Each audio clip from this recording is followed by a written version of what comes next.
And now for the thrilling conclusion of our best of 3 series between Calamity and Ryder Rohan. Here we are, and this is certainly one of those moments that clenches one's rear, seeing that there is no army in front of you, and in fact you've been mass vanguarded. Ryder Rohan, in the most tricky XMT fashion, has deployed his entire army behind the Empire.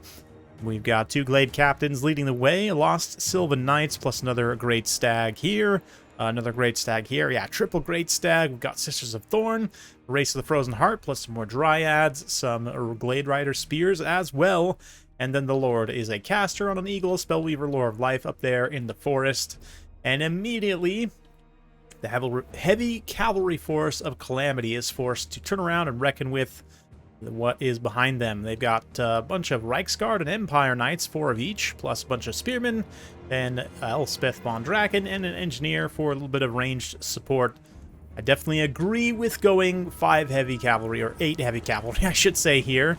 Definitely something that I have done historically against the Wood Elves. It has worked quite well. Stag Knights do change that equation somewhat, but let's see how they can do here, as the Reiksguard get a really nice charge into some Dryads, crushing them, but immediately going to get enveloped by the lost Sylvan Knights. In a rear charge there, we've got the Sisters of Thorn getting in as well. Let's see where those support buffs drop. Buffs and debuffs here. That Curse of Onrare in particular will be quite impactful. Eventually, once these Empire Cav group up, we do get 1 Reiksguard just getting eliminated already. But Sisters of Thorn do get a Shield of Thorns on themselves there. You can see the lighter Blade Riders getting away as they try and outmaneuver those Reiksguard. The anti-large armor piercing of the Glade Captains on their Stag mounts will be pretty good here at fighting the Empire Cavalry, kind of getting some extra chip damage on them. But certainly Empire standing right now. The Spearmen returning, getting to a position where they can actually support some of these engagements. Right now, Empire Knights doing okay. Yeah, the Knights of the Blazing Sun, Reiksguard also, yeah, just cycling in and out as best they can. They're definitely facing some pretty rough engagements, but Fate of Buna here tears apart the lost Sylvan Knights on account of Elspeth. And yeah, some of these other units on the far side here. This Great Stag Knight getting significantly outnumbered by Empire Cavalry, despite the Race of the Frozen Heart supporting them. Now the Reiksguard dwarfed in comparison to these absolutely massive Stag Knights, but doing okay in this engagement. The Stag Knights do have much better sustained combat stats, but the volume of cavalry here is such that it's going to be tough. That said, of course, with the Lore of Life, Spellweaver healing things up here, the Sylvan Knights continuing to fight. A little Awakening of the Woods there, doing some AoE damage. The Empire Spearmen trying their best to support. Both sides support troops. Probably not contributing a ton, honestly. The Race of the Frozen Heart having Frostbite is a pretty key factor in being able to kind of control. You can see these 2 Empire Knights, Reiksguard, haven't been able to maneuver as effectively, but still were able to win that engagement against the Stag Knights somewhat. Stag Knights do detach and do just crush this Reiksguard on the envelopment. Brave, brave Reiksguard. Definitely in a bad situation here. Sisters of Thorn also mixed up in this engagement now, and the Wood Elves able to use their mobility to try and get favorable engagements. Knights of the Blazing Sun, a few of them here as well. They're going to get a charge to try and finish off the Sisters of Thorn, and their very high charge bonus will hopefully allow them to just get through the physical resistance.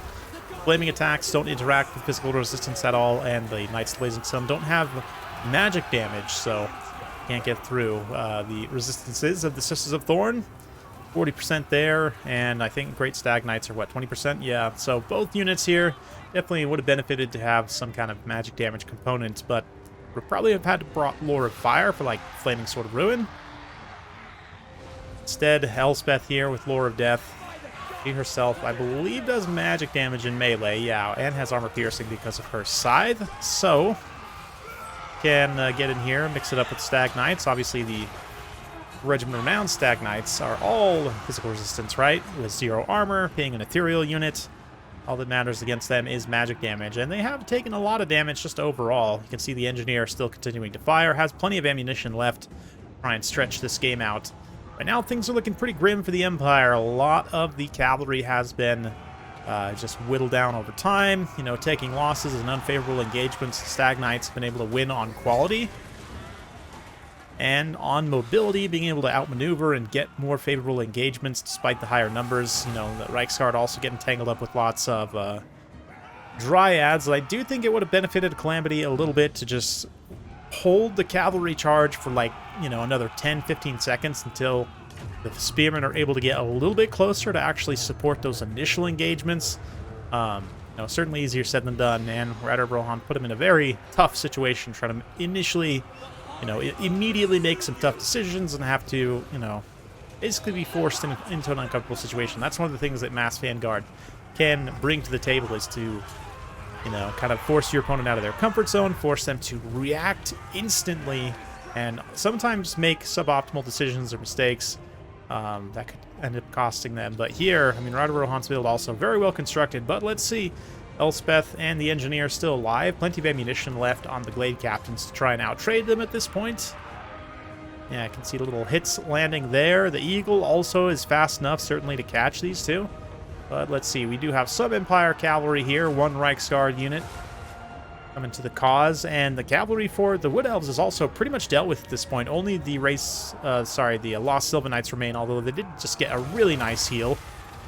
They're going to countercharge the Reichsguard to arrive, and yeah, the Glade Captains as well, obviously, with their armor-piercing anti-large, are going to help win this engagement, even though the Sylvan Knights go down to the last elf. Might even get fully killed here, but the Reichsguard also, the countercharge from just everything the Wood Elves have left is too much. And, I mean, at this point, the Glade Captains, by themselves, certainly have the tools to win. They can either shoot Elspeth and the Engineer to death, or charge them down and fight them in melee with their superior speed and, you know, melee prowess. So, love the Glade Captains on the Great Stag. Such a great unit. Such great hybrid versatility, and they're very cool. Personally, some of the coolest elf units in the game, in my opinion. Elspeth gonna very bravely countercharge here at the last minute. Engineer gets a shot and then also charges in a doomed last stand.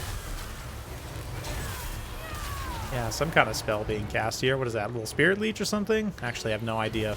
Or is Elspeth just doing some random animations? Who knows? But very shortly in this engagement, once the two of them start taking damage, that's it.